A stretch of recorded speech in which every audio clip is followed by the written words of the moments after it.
Today's show is all about causes that we hold close to our hearts and showing our support for those things through knitting. We're going to look at a project today where all of the work has been done for you. Color has become representative of many health issues that we all face, have touched our lives. We can look here at a number of kits.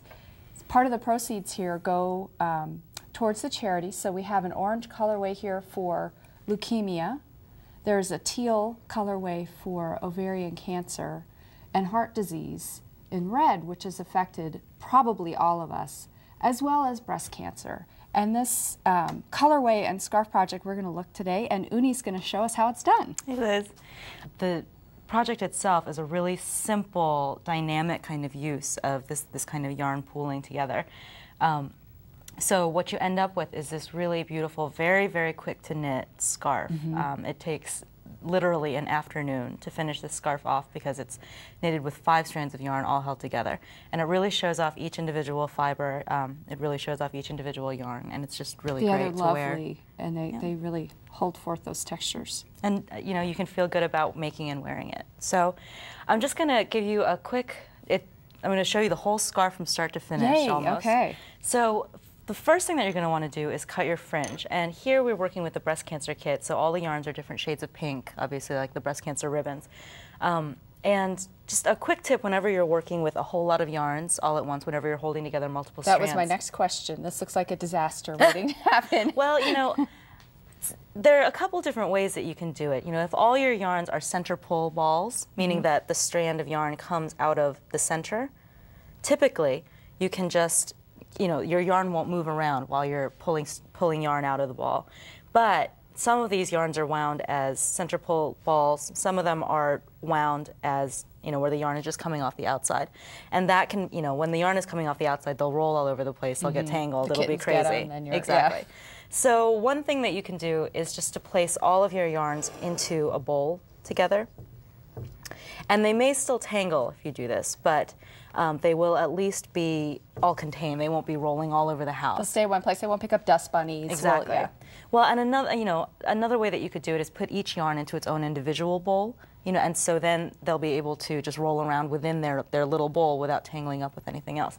You know, I mean, with this kind of method, it's just really easy. It's kind of a no-brainer. You don't have to fuss with it too much. And since you're just working with the one strand, as long as your tangles don't get too bad, you'll be okay. And you can just stop to untangle. These yarns have a lot of different textures. So you have a mohair and you have some slick yarns. Is that a benefit or other challenges? Let's take a look at what we've got here. We've got a really beautiful alpaca and silk applied together. The depth of color is just amazing. This is a silk single all by itself. You can really see the luster and the sheen of it and just the softness, you know.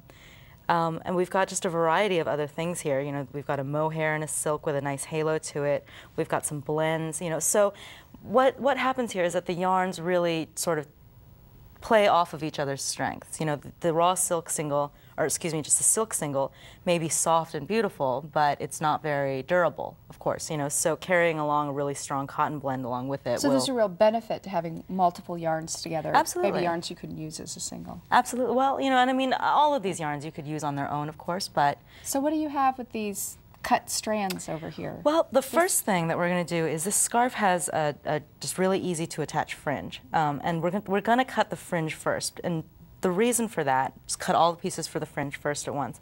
The reason for that is because you want to be left with as much yarn as possible for your project. You know, you don't want to have to stop at a certain point and say, okay, I'm going to guess. Right. Yeah. Exactly.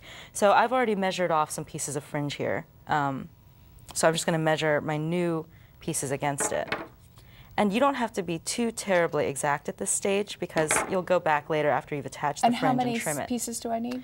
Well, you're going to want 5 pieces for each end of the scarf. Okay, so I'll need 10 in total. Exactly. How do I get started?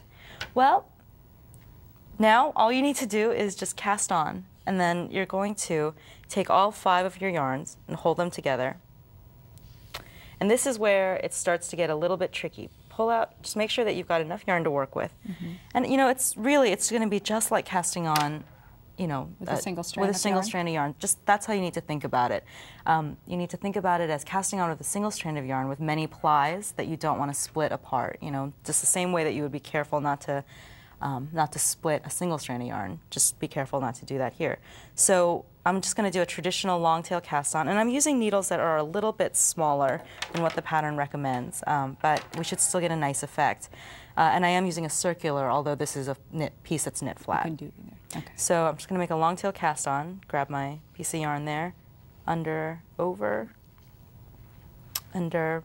Oops. See, and that's what you don't want to do. You don't want to ever split the yarn like that. Grab in the middle. So make sure you're always capturing those 5 yarns. Always treating it as a single strand.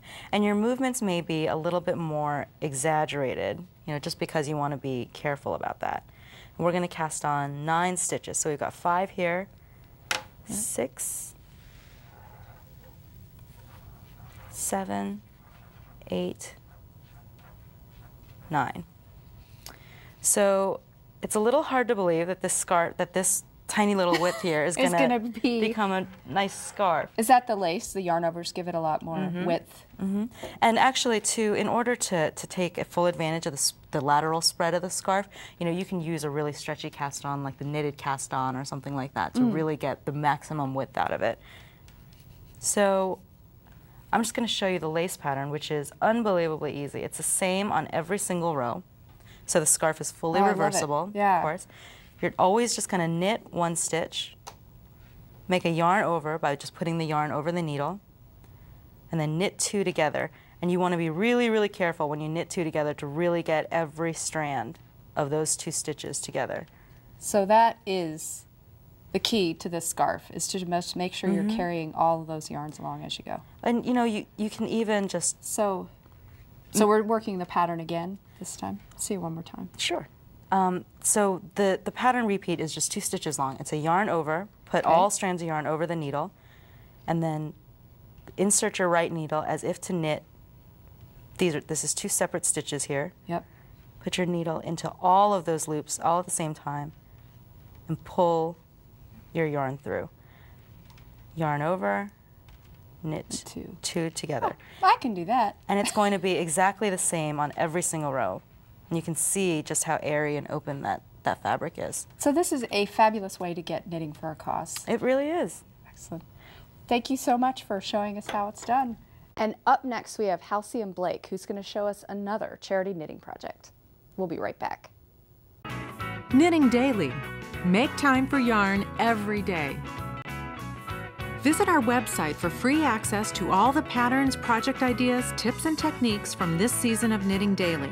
Log on and get printer-friendly patterns and more at knittingdailytv.com. This is show 305. Take your knitting to the next level. Visit knittingdailytv.com for your free e-booklet of 13 tips, hints, and secrets to improve your knitting skills from the designers featured on Knitting Daily TV.